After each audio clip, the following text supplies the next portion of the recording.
इस वक्त हम फाइंड एफिशिएंसी कर रहे हैं 3 फेज इंडक्शन मोटर की बाय डायनामोमीटर मेथड या इसको डायरेक्ट मेथड कहते हैं।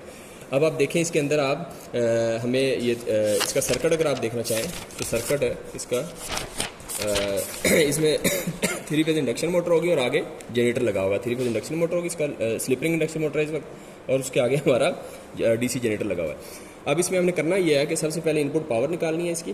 असल में एफिशिएंसी निकालने का तरीका ये है कि output power over input power. अब इसकी आउटपुट पावर जो है वो मैकेनिकल पावर होगी, क्योंकि इसकी शैफ्ट की पावर होगी मोटर की, जो कि शैफ्ट जो है वो जनरेटर के साथ लगी हुई है और जनरेटर जो है वो आगे उसके साथ इलेक्ट्रिकल लोड लगा हुआ है। तो इसका मतलब है कि इसकी शैफ्ट की जो पावर है वो 2πNT/60 होगा, जो कि आउटपुट पावर होगी, और इनपुट पावर इसकी इलेक्ट्रिकल पावर होगी, जो कि इलेक्ट्रिकल पावर जो है वो 3 फेज इंडक्शन मोटर को जा रही है।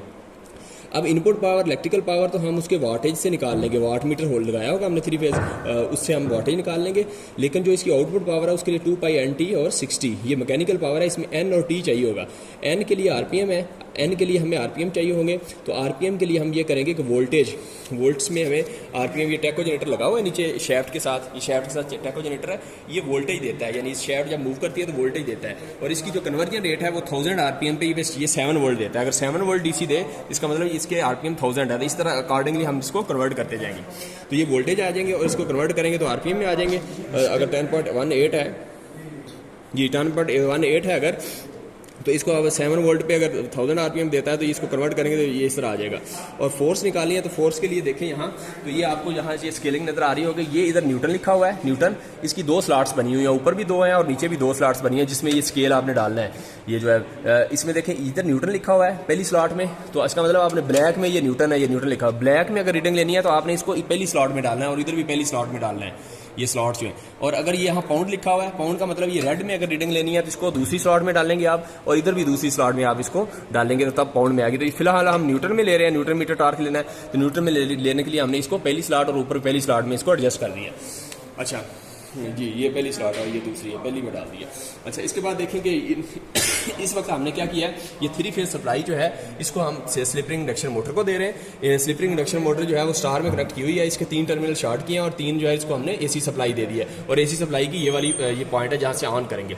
अच्छा, ये जो 3 phase slip ring induction motor है, ये स्लिप रिंग इंडक्शन मोटर जो है ना, ये शैफ्ट के साथ हमने कपल की हुई है जनरेटर के साथ, और जनरेटर जो है इसके आगे हमने ये इलेक्ट्रिकल लोड लगाया हुआ है। तो आप देखें तो ये जनरेटर जो है इसकी शंट फील्ड और ये आर्मेचर फील्ड है, और ये देखें आर्मेचर का फील्ड जो है वो आर्मेचर का एक टर्मिनल शंट फील्ड के साथ लगाया हुआ है, और इसका जो दूसरा टर्मिनल है शंट फील्ड के दूसरे टर्मिनल के साथ लगाया हुआ है। और इसी तरह आप देखें अगर तो इसके अंदर अगर देखें तो यही जो शंट के क्रॉस है हमने लोड के 2 टर्मिनल लगाए हैं, ये 2 पॉइंट लोड के, आप देखें ये दोनों टर्मिनल जो है शंट के आर्मेचर के जो है वो इधर लोड के दोनों पॉइंट्स पे आ रहे हैं। तो ये लोड हमने ऑन कर दिया। अब लोड ऑन करेंगे तो शैफ्ट के ऊपर जनरेटर पे जो है लोड पड़ेगा, और जनरेटर जो है वो शैफ्ट पे लोड डालेगा और मोटर पे लोड पड़ेगा। तो मोटर की जो इनपुट पावर है जो कि वाट मीटर से मेजर कर रहे हैं, तो ये 3 फेज मोटर जो हमने लगाई है ना, यहाँ से 3 फेज यहाँ से लेके यहाँ तक कनेक्शन किया, इसके दरमियान में हमने वाट मीटर लगा दिया। और वाट मीटर में अगर आप देखें तो इसके अंदर 5 एम्पेयर की कॉइल है, 2 वाट मीटर मेथड है ये, इसके अंदर ये 5 एम्पेयर की कॉइल है ये वाली, और इसी तरह ये 25 एम्पेयर की कॉइल है, इसी तरह ये 120 वोल्ट वाली पोटेंशियल कॉइल है, और ये 240 वोल्ट वाली पोटेंशियल कॉइल है। सेम इधर रिपीट हुआ है। तो हमने इस वक्त चूंकि हमारी 110 वोल्ट की सप्लाई है तो हमने 120 वोल्ट वाला पोटेंशियल कॉइल यूज़ किया है, और हमने 25 एम्पेयर वाली करंट कॉइल यूज़ किया हमने, जस्ट फॉर सेफ्टी के जो है 5 एम्पेयर से करंट ज़्यादा ना हो। तो 25 एम्पेयर और अगर 120 वोल्ट वाली अगर आप यूज़ करते हैं तो इसकी रीडिंग का जो मल्टीप्लायर है 25 एम्पेयर और 120, 25 एम्पेयर और 120 वोल्ट पे इसका मल्टीप्लायर 50 है। इसका मतलब जो भी रीडिंग वाट मीटर शो करेगा, जो भी रीडिंग वाट मीटर शो करेगा, ये देखें वाट मीटर की जो भी रीडिंग आएगी, जो कि 3 फेज वाट मीटर है AC, इसको जो भी रीडिंग आएगी इसको आपने 50 से मल्टीप्लाई करना है, तो वो असल वाटेज आपके आएंगे। इस तरीके से हम वाटेज निकाल लेंगे। और आपने देखा कि स्केलिंग में यहाँ से हम न्यूटन निकाल लेंगे, और न्यूटन के बाद जो इसकी लेंथ है ना, ये वाली मोमेंट आर्म जो आर है, वो टॉर्क निकालना है। तो टॉर्क के लिए आपको फोर्स सिर्फ R चाहिए, तो वो R जो है F क्रॉस R होता है, तो F और साइन थीटा हो जाएगा। साइन थीटा इनके दरमियान 90 है, क्योंकि फोर्स देखें ये बिल्कुल 90 डिग्री नीचे लग रही है, और इसका जो मोमेंट आर्म है वो परपेंडिकुलर है, तो इनके दरमियान एंगल 90 बन रहा है, तो इसलिए साइन 90 1 हो जाएगा, तो FR आ जाएगा। तो FR में F हम यहाँ से निकाल लेंगे, और R जो है ना उसका यहाँ से लेके यहाँ तक ये 26 सेंटीमीटर है, और इसको मीटर में कन्वर्ट करने के लिए 26 को आप 100 पे डिवाइड करेंगे तो ये 0.26 मीटर आ जाएगा। ठीक है, तो आपकी जो भी न्यूटन में रीडिंग आए उसको आपने 0.26 से मल्टीप्लाई करना है, तो ये न्यूटन मीटर में आ जाएगी रीडिंग, इस तरीके से लेंगे। और ये टैको जनरेटर से आप वोल्टेज लेंगे और इसको आप फिर 1000 to 7 वोल्ट ये कन्वर्जन के साथ इसको कन्वर्ट कर लेंगे। अब हम स्टार्ट करते हैं प्रैक्टिकल, और इस प्रैक्टिकल को स्टार्ट करेंगे तो आपको ये रीडिंग्स जो है ना वो सारी आपने इस टेबल को फिल करना है, डिफरेंट रीडिंग्स लेते जाएं।